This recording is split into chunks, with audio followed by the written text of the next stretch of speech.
ভাই মহিলা পুরুষ একসঙ্গে ঘোরাফেরা করবে, এটা ওয়াজ বলে না, এটা মেলা। আপনি মেলা দিয়েছেন তো আমাকে দাওয়াত করেছেন কেন? আমি মেলায় ভাষণ দিতে এখানে আসিনি, আমি এসেছি কোরআন শোনাতে, কোরআন থেকে কথা বলবো।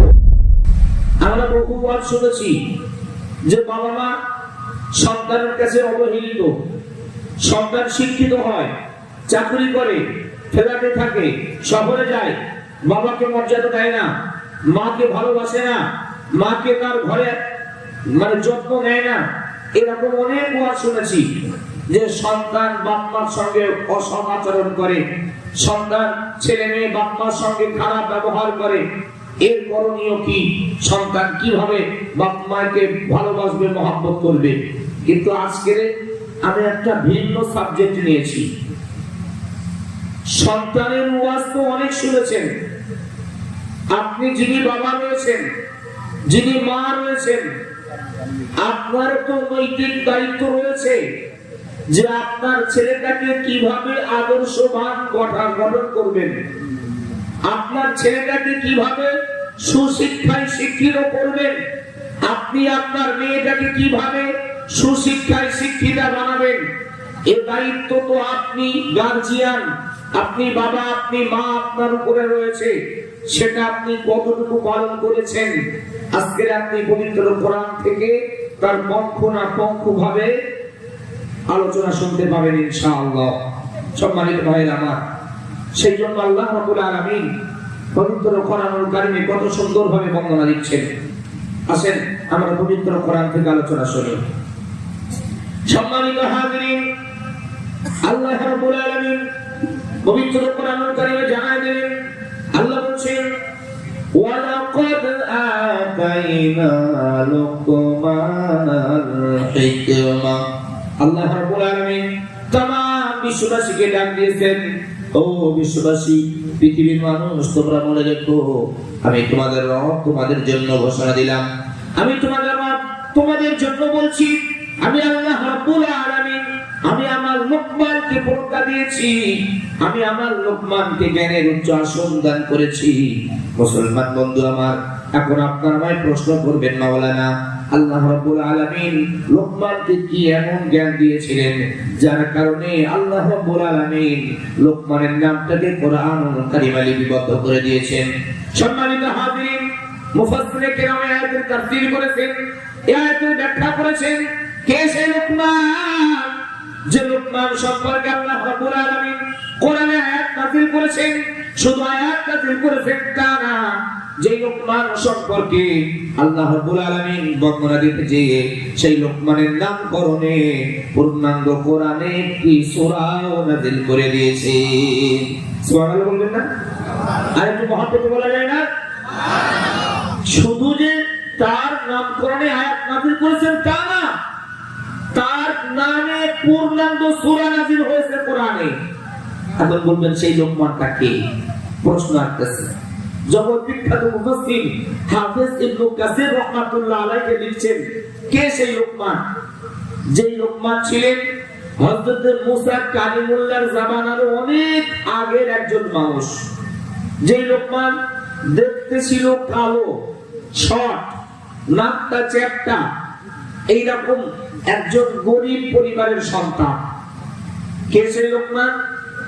যেই লোকমান দারিদ্রতার কারণে, অভাবের কারণে একদিন এক বাদশার বাড়িতে যে হাজির হয়েছে, যে আপনারা আমাকে একটা কাজ দেন। বাচ্চা ছেলে লোকমান বাদশার বাড়িতে যখন যে বলছেন যে আমাকে একটা কাজ দেন, বাদশা অবাক হয়ে যায়। বাবা, তুমি তো বাচ্চা ছেলে, তুমি কি কাজ করবা? তুমি আমার বাড়িতে কি কাজ করতে পারবে যে তুমি আমার কাছে কাজের জন্য এসেছো? হযরত লোকমান বলছেন যে দেখেন, আমার বাবা খুব অসহায়, দরিদ্র, গরিব, আপনি যদি আমাকে একটা কাজ দিতেন তাহলে আমি আপনার কাজ করলে কিছু মুনাফা, কিছু অর্থ আমাকে দিলে আমার বাবার দারিদ্রতা ঘুচে যেতে পারেন। সুবহানাল্লাহ।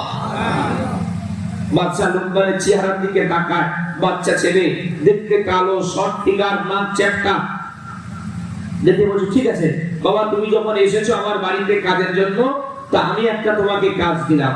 কি কাজ? না আমার কিছু ছাগল আছে, বকরি আছে, সেইগুলাকে তুমি প্রত্যেকদিন চড়াতে যাবে।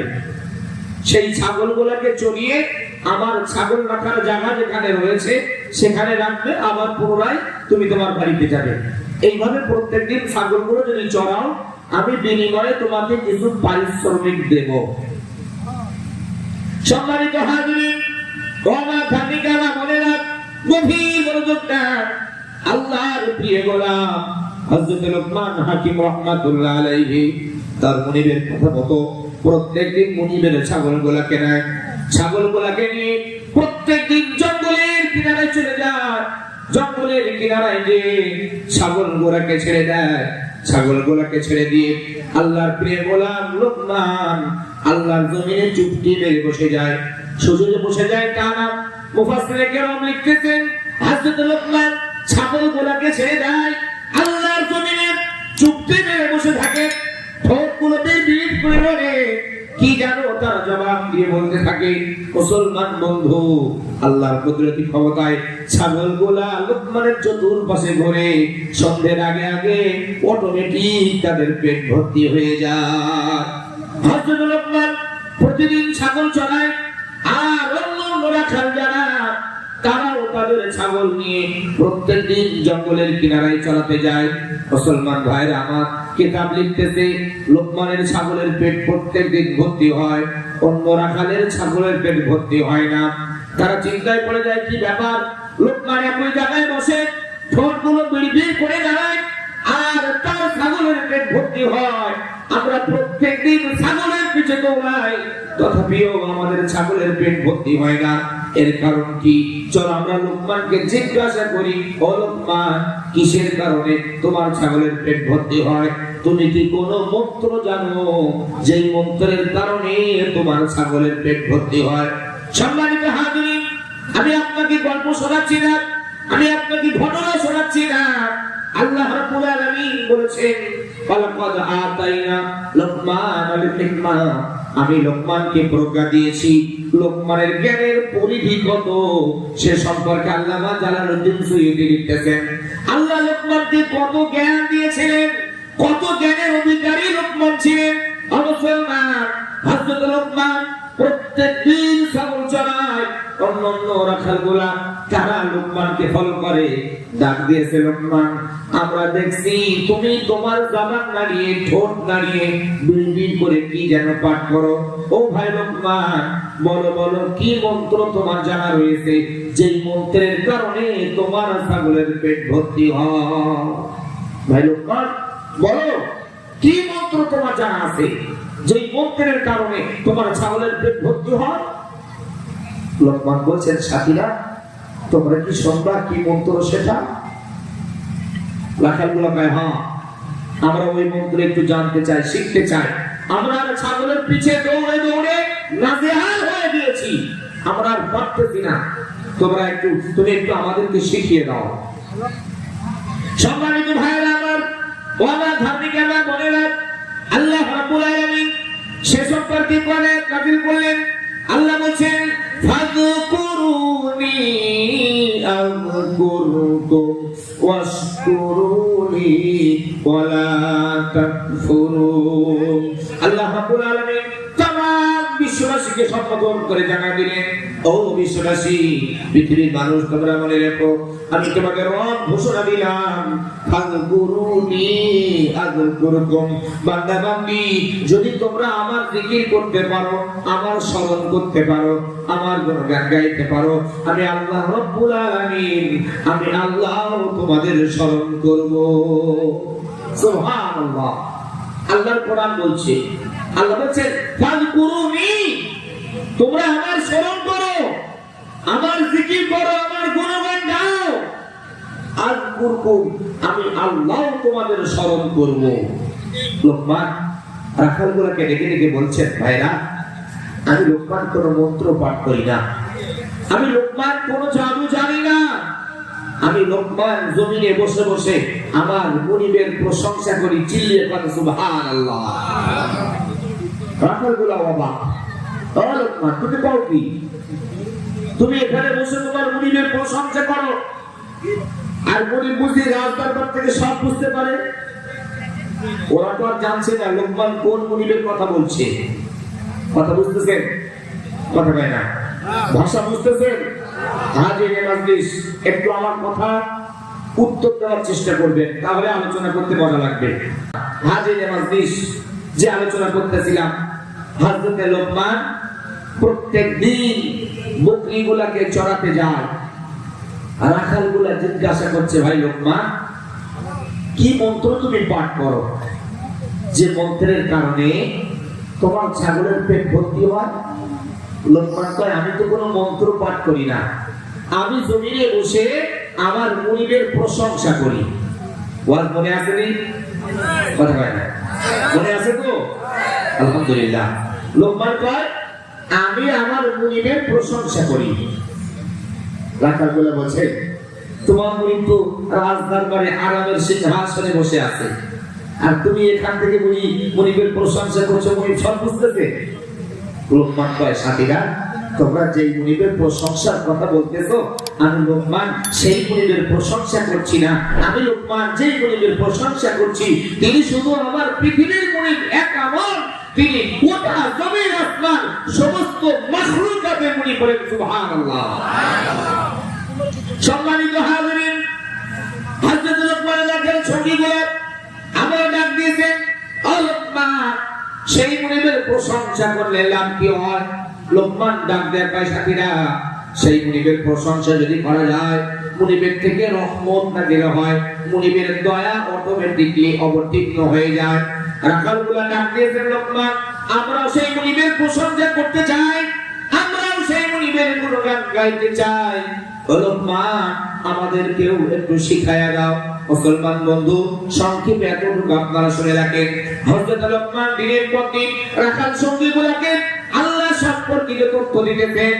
দিনের পর দিন তারা লোকমানের থেকে জ্ঞান অর্জন করতেছে। এক পর্যায়ে তারা বুঝতে পেরেছে লোকমান সাধারণ কোনো মানুষ না, লোকমানের ভিতরে প্রচুর জ্ঞান রয়েছে। এইরকম একজন জ্ঞানী লোকমান ছাগল চড়াবে, এটা আমাদের পক্ষে মেনে নেওয়া সম্ভব না। তারা বলতেছে, এটা তো ঠিক না। লোকমান একজন জ্ঞানী মানুষ, প্রচুর জ্ঞানের অধিকারী, সেই লোকমান ছাগল চড়াবে, এটা আমরা ঠিক মানতেছি না। চলো আমরা লোকমানের মুনিবের কাছে যাই। হাজিরে মাজলিস, রাখালগুলা দলবদ্ধভাবে লোকমানের মুনিবের কাছে হাজির। জাপানা, আপনি আর লোকমানকে ছাগল চড়াতে দেবেন না। কেন? না, লোকমান প্রচুর জ্ঞানের অধিকারী, লোকমানের ভিতরে অনেক জ্ঞান রয়েছে। বাদশা বলছে, ঠিক আছে, তোমরা যখন বলছো, আমি নিজে একটু লোকমানকে পরীক্ষা করে দেখি সত্যই লোকমান জ্ঞানী কিনা।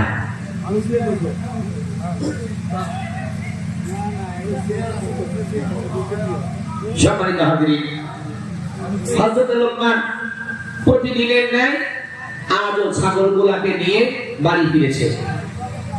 বাদশা লোকমানকে ডাকতেছে, লোকমান, আমার কাছের দিকে আগায় এসো। হযরত লোকমান তার মুনিবের সম্মুখে চলে গেলেন।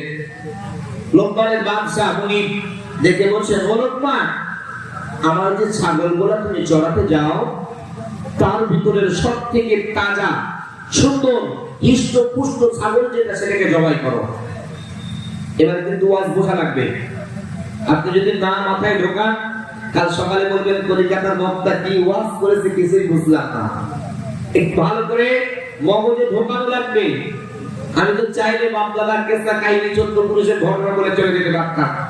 সারা জীবন তো ওয়াজ শুনেছেন, কাহিনী অনেক শুনেছেন, পরিবর্তন নিজেকে কতটুকু করেছেন। এখন আপনার নৈতিক দায়িত্ব আপনার সমাজ পরিবর্তন করা।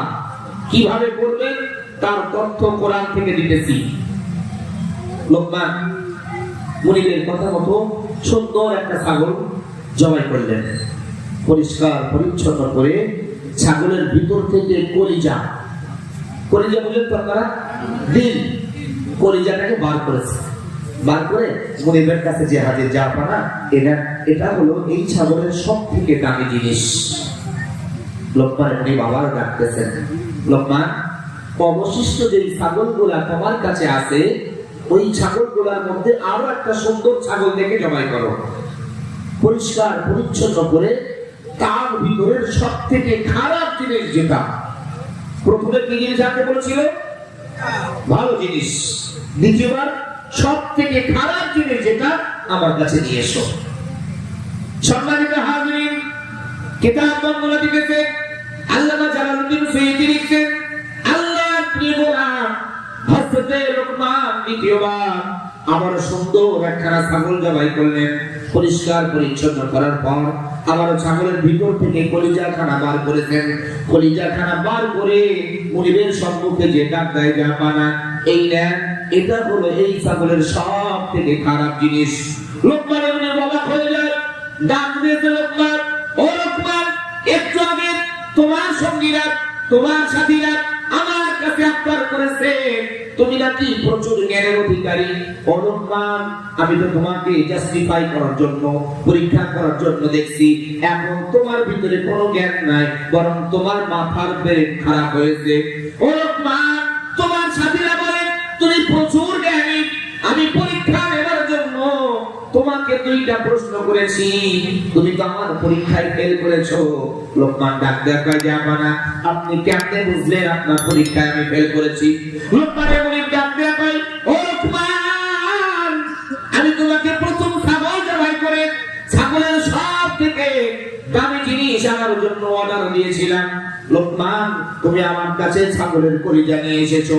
দ্বিতীয় ছাগল জবাই করে সব থেকে খারাপ জিনিস আনতে বলেছি, পুনরায় তুমি আমার কাছে কলিজা পেশ করেছো। বলো বলো, একই জিনিস দুই রকম মান কিভাবে পায়? একবার ভালো একবার খারাপ, একবার ভালো একবার খারাপ, একই জিনিস দুই রকম কিভাবে হয়?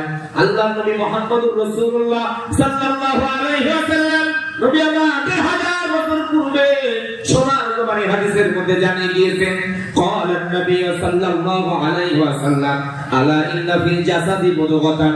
নবী আমার বিশ্ববাসীকে ডাক দিয়েছেন, বিশ্ববাসী, পৃথিবীর মানুষ তোমরা মনে রেখো, আমি তোমাদের পয়গম্বর বলছি, আমি তোমাদের নবী বলছি, আল্লাহ রাব্বুল আলামিন তোমাদের প্রত্যেকের শরীরে এক টুকরা গোশত দান করেছেন। আমার নবী বলেছেন, ইদা সালহাত সালহাল জাসাদু কুল্লুহু। পৃথিবীর মানুষ মনে রেখো, যদি তোমাদের শরীরের ওই এক টুকরা গোশত স্বচ্ছ হয়, ভালো হয়, পবিত্র হয়, আমি নবী ঘোষণা দিলাম, ওই সামান্য এক টুকরা গোশত ভালো হওয়ার কারণে তোমাদের গোটা শরীরটাই ভালো হয়ে যায়। সুবহানাল্লাহ বলা যায় না? নবীর বর্ণনা, আব্দুর রহমানের না। নবী বললেন, আলা ইন্না ফিল জাসাদি মুদগাতুন। তোমাদের প্রত্যেকের শরীরে এক টুকরা গোশত আল্লাহ দান করেছেন। ইদা সালহাত সালহাল জাসাদু কুল্লুহু। যদি ওই গোশতের টুকরাটা পবিত্র হয়, ভালো হয়, ওটা যদি স্বচ্ছ হয়, আমি নবী বলছি, ওই এক টুকরা গোশত ভালো হওয়ার কারণে তোমাদের গোটা শরীরটা ভালো হয়। পরক্ষণে নবী বলছেন, ওয়াইদা ফাসাদাত ফাসাদাল জাসাদু কুল্লুহু। পৃথিবীর মানুষ এটাও মনে রেখো, আবার যদি ওই এক টুকরা গোশতটা খারাপ হয়, ওই এক টুকরা গোশত যদি অপবিত্র হয়, ওই এক টুকরা গোশত যদি নাপাক হয়, আমি নবী বলছি, ওই সামান্য এক টুকরা গোশত খারাপ হওয়ার কারণে তোমাদের গোটা শরীরটাই খারাপ হয়। চিল্লিয়ে কন্যা নাউযুবিল্লাহ। সম্মানিত হাজিরিন, আল্লাহর প্রিয় গোলাম হযরত লোকমান তার মুরিদের সম্মুখে দাঁড়ায় রয়েছে। মুরিদ জিজ্ঞাসা করতেছে, ও লোকমান, বলো বলো, যখন তোমাকে ভালো জিনিস আনতে বলেছি তুমি আমার কাছে কলিজা পেশ করেছো, আবার যখন খারাপ জিনিস আনতে বলেছি কেন তুমি আমার কাছে পুনরায় কলিজা নিয়ে এসেছো? লোকমান ডেকে বলতেছেন, যে আপনারা, আমি লোকমান, আপনি যখন আমাকে প্রথম ছাগল জবাই করার জন্য বলেছিলেন এবং তার ভিতর থেকে সব থেকে দামি জিনিস আনার জন্য অর্ডার করেছিলেন, আমি লোকমান ছাগল জবাই করে আমার ক্ষুদ্র জ্ঞানে গবেষণা করে দেখছি, এই ছাগলের অন্তর দিল যদি ভালো হয়, এই দিল ভালো হওয়ার কারণে গোটাটাই ভালো হওয়া সম্ভব। অতএব দিলটাই হবে সব থেকে দামি জিনিস, যার কারণে আপনার কাছে দামি জিনিস হিসাবে দিলটাই পেশ করেছি। লোকমানের মুনিব ডেকে বলতেছেন, লোকমান, এটা তো আমি বুঝেছি, ভালো জিনিস হিসাবে তুমি আমার কাছে কলিজার দিল নিয়ে এসেছো। ও লোকমান, বলো বলো, যখন আমি তোমাকে খারাপ জিনিস আনতে বলেছি পুনরায় কেন তুমি আমার কাছে কলিজা নিয়ে এসেছো? হযরত লোকমান ডাক দিয়ে বলেন, যে আপনারা দ্বিতীয়বার আপনি যখন আমাকে ছাগল জবাই করে ছাগলের থেকে খারাপ জিনিস আনতে বলেছিলেন। আমি লোকমান দ্বিতীয় ছাগল জবাই করে আমার ক্ষুদ্র জ্ঞানে গবেষণা করে দেখলাম পূর্বের ছাগলের দিল ভালো হওয়ার কারণে গোটা গায়ে যে ভালো হওয়া সম্ভব ছিল, ঠিক পরের ছাগলের ওই একই জিনিস যদি খারাপ হয়, দিল যদি খারাপ হয়, অন্তর যদি খারাপ হয়, ওই অন্তর খারাপ হওয়ার কারণে গোটাটাই খারাপ হওয়া সম্ভব। ওদের অন্তরটাই সব থেকে নিকৃষ্টতম জিনিস, যার কারণে আমি লোকমান আপনার কাছে খারাপ জিনিস হিসাবে দিনটাকেই পেশ করেছি। লোকমানের ওই বাবা, সত্যই তো এটা নিয়ে আমি এতদিন গবেষণা করিনি। যার দিল ভালো সে গোটাই ভালো, যার দিল খারাপ সে গোটাই খারাপ। অর্থাৎ দিলটাই সব থেকে দামি, দিলটাই সব থেকে নিকৃষ্ট। লোকমানের মুনি বুঝতে সক্ষম হয়েছেন যে না, সত্যই লোকমান একজন প্রচন্ড জ্ঞানের অধিকারী। বললেন, যাও লোকমান, তোমার ভিতরে সত্যিকারের জ্ঞান রয়েছে, আমি এতদিন এটা নিয়ে ভাবিনি। যাও, আজকের থেকে আমি সম্পূর্ণরূপে তোমাকে আজাদি করে দিলাম, আর তোমাকে ছাগল চড়ানো লাগবে না। হাজেনে মাজলিস, আমি আপনাকে বোঝাতে চাইছিলাম আল্লাহ কেন বলেছেন ওয়ালাকাদ আতাইনা লুকমানাল হিকমা। আমি আমার লোকমানকে প্রজ্ঞা দিয়েছি, আমার লোকমানকে জ্ঞানের উচ্চ আসন দিয়েছি। লোকমানের জ্ঞানের পরিধি কত আপনার কাছে আমি এত সময় ধরে বর্ণনা দিয়েছি। এইবারে আসেন সেই লোকমানের জ্ঞানের কথাগুলো কিরূপ আল্লাহ পবিত্র কোরআনে প্রত্যেকটা একটা করে লিপিবদ্ধ করেছেন। যিনি আমাদের মতো একজন মানুষ হিসাবে পৃথিবীতে এসেছিলেন, যে লোকমান আমাদের মতো সংসারও করেছিলেন, তিনি পৃথিবীতে বিবাহ বন্ধনে আবদ্ধ হয়েছিলেন, তিনিও সন্তানের পিতা হয়েছিলেন। আপনি আমিও সন্তানের পিতা হয়েছি। সম্মানিত মামুন, আপনি কেমন মা হয়েছেন, কিভাবে সন্তানকে লালন পালন করছেন, আর লোকমান হাকিম কিভাবে সন্তান লালন পালন করেছিলেন, একটু কোরআন থেকে বুঝে তবেই বাড়ি যাবেন, এটাই আমি আশাবাদী। পারবো ইনশাআল্লাহ, পারবো ইনশাআল্লাহ। যুবক ভাইরা যারা রয়েছেন, বিবাহ বন্ধনে আবদ্ধ হওয়ার আগে অন্তত পক্ষে সূরা লোকমানের তাফসীরটা পড়বেন, তাহলে আশা করা যায় আগামী প্রজন্ম আমাদের যারা আসবে তারা কোরআন মোতাবেক জীবন পরিচালনা করতে সক্ষম হবে। আর আমরা পুরি সর্বনাশ, আমরা যা করতেছি আগামী দিনে আমাদের প্রজন্ম এইভাবে যদি চলতে থাকে, এখন তো বাপেরা বেশিরভাগ বিড়ি সিগারেট টানতেছে, তাই না? এইভাবে যদি চলতে থাকে আগামী দিন এমন একটা সময় আসবে এই বিড়ি সিগারেটে তখন কাজ হবে না, আরো উন্নত মানের যা আছে সেইগুলো চলবে। আপনার এলাকায় আসেনি? চলে? কথা হয় না? সাদা পানি চলে? মাঝে মধ্যে না নিলে হয় না, তাই না? আজকে আমরা মুসলমান কোথায় পৌঁছে গিয়েছি? আমরা নিজেদেরকে মুসলমান দাবি করছি বটে, কিন্তু আমরা যে আদৌ মুসলমান কিনা এর ভিতরে সংখ্যা আছে, এর ভিতরে চিন্তার ভাঁজ আছে যে আমরা সত্যিকারের মুসলমান তো নাকি। আসেন একটু কোরআন থেকে আমরা এই তথ্যগুলো একটু জানি। আল্লাহ রাব্বুল আলামিন সেই লোকমান সম্পর্কিত লোকমানের জ্ঞান পরিমার কথাগুলো পবিত্র কোরআনে কত সুন্দরভাবে বর্ণনা দিতেছেন। আল্লাহ রাব্বুল আলামিন বলছেন, وَإِذْ قَالَ لُقْمَانُ لِابْنِهِ وَهُوَ يَعِظُهُ يَا بُنَيَّ لَا تُشْرِكْ بِاللَّهِ إِنَّ الشِّرْكَ لَظُلْمٌ عَظِيمٌ। আল্লাহু আকবার। চিৎকার দিয়ে বলেন আল্লাহু আকবার। আল্লাহ রাব্বুল আলামিন তাম পৃথিবীর মানুষগুলোকে জানাই দিলেন, ও পৃথিবীর মানুষ, স্মরণ করো সেই দিনকার কথা যেই দিনে আমার প্রিয় লোকমান তার সন্তানকে ডাক দিয়েছে। ওয়াইদ ক্বালা লুকমান লিবনিহি, লোকমান তার কলিজার টুকরা সন্তানকে ডাক দিতেছে, ইয়া বুনাইয়া, হে আমার কলিজার টুকরা, হে আমার নয়নের পুতলি, ও মুসলমান, একটু ঠান্ডা মাথায় বুঝবার চেষ্টা করেন। যদি কোনো বাবা তার ছেলেকে ডাকে, হে আমার কলিজার টুকরা, হে আমার নয়নের পুতলি, ও কোকড়াঝাড় জেলার মুসলমান, একটুখানি আমাকে বলবেন যে বাপ তার ছেলেকে এইভাবে ডাকে, হে আমার নয়নের পুতলি, সেই ছেলে কি কোনোদিন বাবার অবাধ্য হবে? ভাষা বুঝতেছেন? যদি কোনো পিতা তার ছেলেকে ডাকে, হে আমার নয়নের পুতলি, বলেন তো সেই ছেলে কোনোদিন তার বাপকে ওভারটেক করে কোনো কাজ করবে?